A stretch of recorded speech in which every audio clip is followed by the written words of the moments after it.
Alors, il s'agit d'un événement majeur parce que nous sommes revenus sur les lieux de notre fondation, approximativement 100 ans après notre fondation, dans ce grand amphi de la Sorbonne.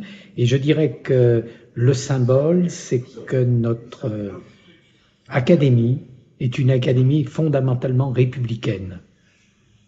Et nous souhaitons que le message puisse se poursuivre. C'est la raison pour laquelle non seulement nous avons évoqué notre histoire avec des noms prestigieux, des projets prestigieux, y compris dans les années qui se sont écoulées récemment, mais aussi nous cherchons à réfléchir sur l'avenir.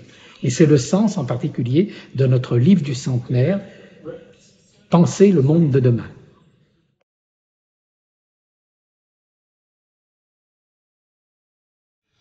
Alors, je pense que ce qui est le plus intéressant, c'est quand même de discuter autour du lien entre le développement économique et social et le développement global, soutenable.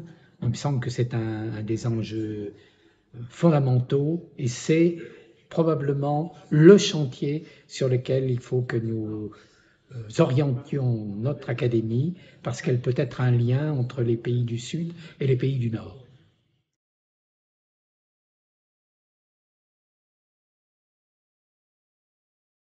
Alors, je pense que le premier point, c'est que quand on évoque les entreprises en Afrique, on pense tout de suite aux multinationales, aux entreprises du Nord, à la rivalité entre les anciennes puissances économiques coloniales, la France et la Grande-Bretagne, et les nouveaux arrivants, les États-Unis, puis dans une deuxième vague, la Chine et la Russie.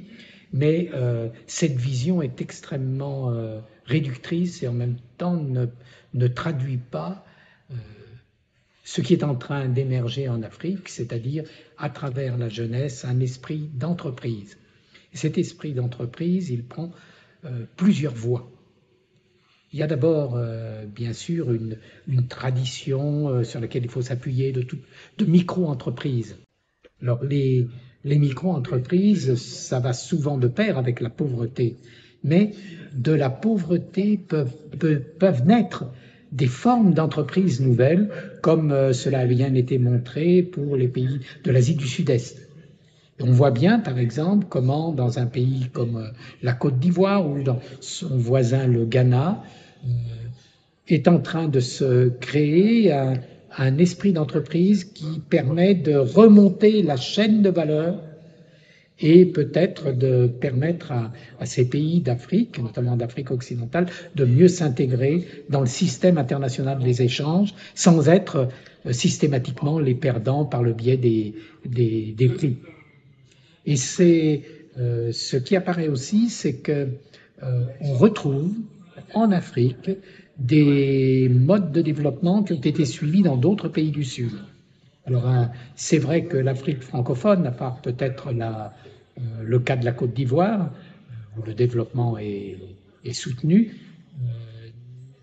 ça n'est pas très apparent. Mais si on regarde, on se tourne vers des pays beaucoup plus grands, on voit qu'émergent en Afrique aussi des multinationales, ce qu'on appelle des global players, des